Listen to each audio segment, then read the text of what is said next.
E aí, pastora, tá falando ali dos 2 filhos. E qual foi o teu maior desafio como mãe, assim? Vamos colocar aí.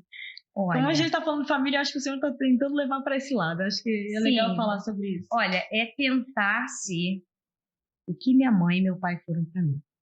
Porque eu tive o privilégio de ter pais cristãos, não foram perfeitos, mas me deram base, me deram exemplo, não erraram, mas eu tive aquela base, dependência de oração. Então você veio de um lar cristão, de um Sim, berço cristão. sim. Com 2 anos, o meu pai era músico na igreja, se desviou, conheceu minha mãe não era cristã. Não era cristã, tinha acabado de sair do orfanato. Olha só. E ela dizia que nunca ia ser crente. Não, quero saber de crente. Esses são os melhores, não, né, que Deus pega. Que assim. Deus pega assim, agora tu vai ser exemplo. Porque eu que sei, não tu. Aí eles se conheceram, meu pai naquela de voltar para a igreja, levou minha mãe. Na Assembleia de Deus há muitos anos. E ela aceitou Jesus ali naquele momento. O pastor estava falando que Deus mostra sobre o Espírito Santo, que ele via uma pomba na cabeça da pessoa em cima. E minha mãe brincando, debochada, eu não vou ser crente mesmo e tal. Aí na hora do apelo, falou, eu vou aceitar esse Jesus para ver, mas eu espero que ele não esteja vendo nenhuma pomba na minha cabeça. Ela fala que quando ela acabou de falar isso, ela foi batizada com o Espírito Santo. Uau! Então, assim, a gente tem que cuidar, porque Deus é Deus. É isso mesmo. E era uma mulher, assim, de Deus, uma mulher de oração. Uma mulher muito alegre. E até hoje, fazem 22 anos, mais ou menos, que minha mãe faleceu. E até hoje a gente escuta histórias de coisas que ela fez, que a gente não tem noção. Nós somos 7 filhos. Eu sou a mais experiente, não a mais velha. Velha é o pecado. Gostei. Eu sou a mais experiente. Fica a dica aí pra você. Como minha irmã mais nova fala, eu sou a Matusa, que ela me chama de Matusalém. Sim. Qualquer coisa que eu escrevo no grupo, ela fala, Matusa. Ai, que mal. Beijo, Neidoca. Então, assim, somos 7. Sim. Uns estão na igreja, outros eu falo, olha, minha mãe não criou filhos para povoar o inferno.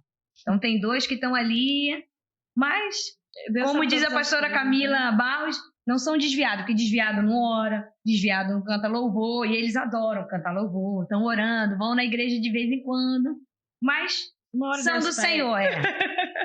De jeito. Somos 7 filhos. O meu irmão Sandro é ministro de louvor, minha irmã Ana também. Olha que bem, no Rio de Janeiro. A minha irmã Marta é ministra lá em Seattle, em Washington. Aí tem Paulinho, Carlos Guilherme e Neide. Carlos Guilherme e Neide entraram na nossa família quando eu tinha 16 anos. Havia um projeto na nossa igreja que cuidava das crianças da comunidade e os pais do Gui e da Neide precisavam de uma família para cuidar. Para acolher. Porque a mãe estava com tuberculose, o pai tinha problema com drogas e tal. E nós acolhemos. O Gui tinha 6 meses e a Neide... Isso eu tô resumindo, tá, gente? Porque os detalhes, isso dá uns 2, 3 podcasts. Dá um livro aí. Dá.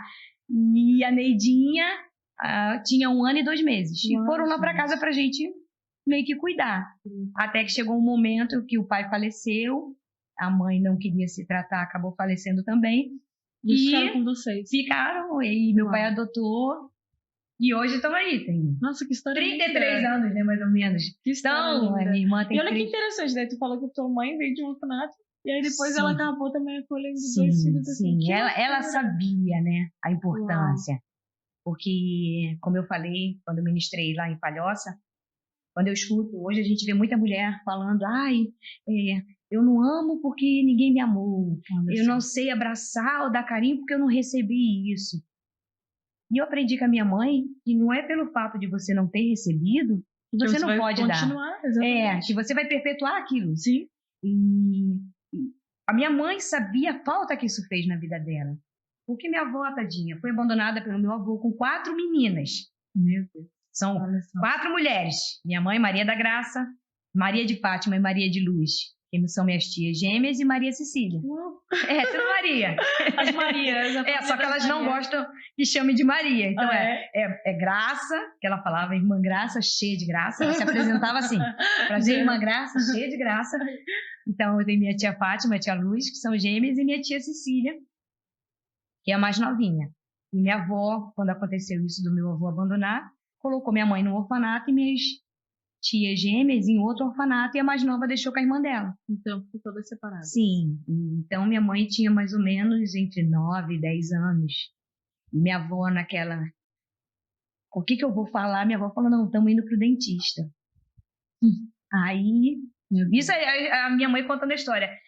Minha avó deixou ela, as portas se fecharam e era um orfanato, internato, não sei como é que chama hoje. Casalar hoje. Isso, Mas na época era católica, com freira, padre e tal. Então, assim, minha mãe passou muita coisa ali, aprendeu muita coisa também, a bordar, cozinhar. Com certeza, tem muitas atividades nessas casas, eu acho legal, porque eu desde pequena, que engraçado tu falar isso, porque eu acho que é uma parte da vida que eu acho que eu nunca falei pro seu Tete, que agora tu vai saber. Então vamos lá, revelações. Revelações, hoje em dia tá, porque eu acho que eu nunca falei, poucas pessoas sabem, pra quem tá muito pertinho, né? O que acontece? Meus pais pastores, então a gente sempre tinha contato com o casalar também, tudo mais, a gente sempre fazia visita, fazia cultinhos lá pra eles, tudo mais. O dia da família, que daí no caso ia a gente lá com eles, né? E teve uma moça que a minha mãe se apaixonou por ela, que era a Juscelia. A gente já tinha tentado algumas outras, só que não dava, tal, e ela era mais velha, assim, tipo, ela acho que tinha seus 15 anos já, ela já era bem adolescente, eu tinha meus 8, 9 anos, assim. Acho que era. Eu sou péssima com data. Também. Vamos, eu sou data e nome. A história eu sou boa. É mais ou menos isso. A história eu sei. As datas vamos deixar pra lá. E aí, o que acontece? Daí ela se apaixonou pela Juscelia. Até a Juscelia ficou um tempo lá em casa. Tipo, ela ia final de semana, às vezes ficava uma semana, aquela coisa toda. E eu amava ela também. E olha que interessante. O nome dela é Juscelia. Meu pai é Célio. Não é isso. Interessante, né? Só que ela para por aí. Aí ela nasceu dia 9 de outubro. O meu pai também dia 9 de outubro. Igual minha irmã. Minha irmã, a Neide, faz aniversário no mesmo dia da minha mãe. Olha, não é doido? Tem sinal na perna igual da minha mãe. Olha só, não é engraçado que às vezes eu digo que assim, tipo, foi Deus que deu ali. Os carimbos de Deus. Que eu tenho cabelo enrolado e minha mãe também. A Juscelia tinha cabelo enroladinho e não para pra ele. Não, diante de Deus que eu tô falando. Aí comigo, meu pai é ator 4 e a Juscelia era ator 4. Olha isso, gente. Não, uma doideira, uma cristocidência, eu digo. Gente. Tu entende? Era uma cristocidência e tal. E a gente amava a Juscelia e tal. Aí só que daí essa questão de adoção demorou tanto, que daí ela acabou completando 18 anos, ela resolveu viver a vida dela, né? Mas é tão engraçado que daí depois de um tempo, quando a gente veio morar pra Floripa de novo, eu encontrei ela aqui. Olha tipo, isso. A gente tinha perdido o contato, que na época não tinha WhatsApp, nada disso, né? Não tinha nada disso. Não. E aí, a gente se perdeu. E quando eu achei ela novamente, ela tava grávida do primeiro filho dela, o Ramon, meu sobrinho. E aí, depois disso, eu nunca mais desgrudei dela. Gente. Hoje, ela tem 5 filhos.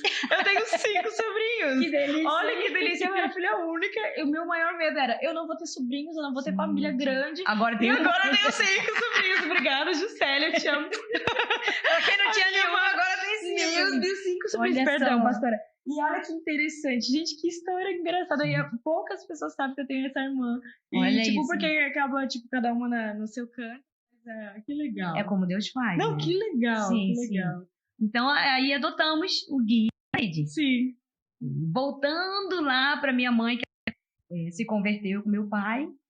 Então, eu tinha 2 anos quando nós começamos a frequentar uma igreja ali perto de casa.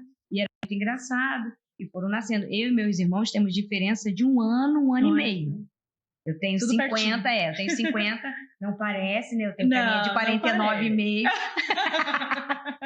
50, meu irmão tem 49, minha outra irmã tem 47, vai assim, escadinha. Sim. Então, tinha o culto, aí vinha a família do irmão Samuel que vai louvar. Olha, na Assembleia de Deus, lembra? Antigamente os pastores sentavam nas cadeiras no púlpito. Aí quando vinha a família do irmão Samuel, imagina, 5 filhos, pequenininhos, os pastores levantavam, botavam as cadeiras para frente, a gente subia nas cadeiras, meu pai ficava numa ponta, minha mãe na outra, e a gente louvava o Senhor. Então assim, lembrança boa. Sim, louvor, palavra, o legado. É por isso que eu falo da importância dos pais na vida dos filhos. Porque, assim, nós marcamos. E marcamos tanto de forma boa como ruim.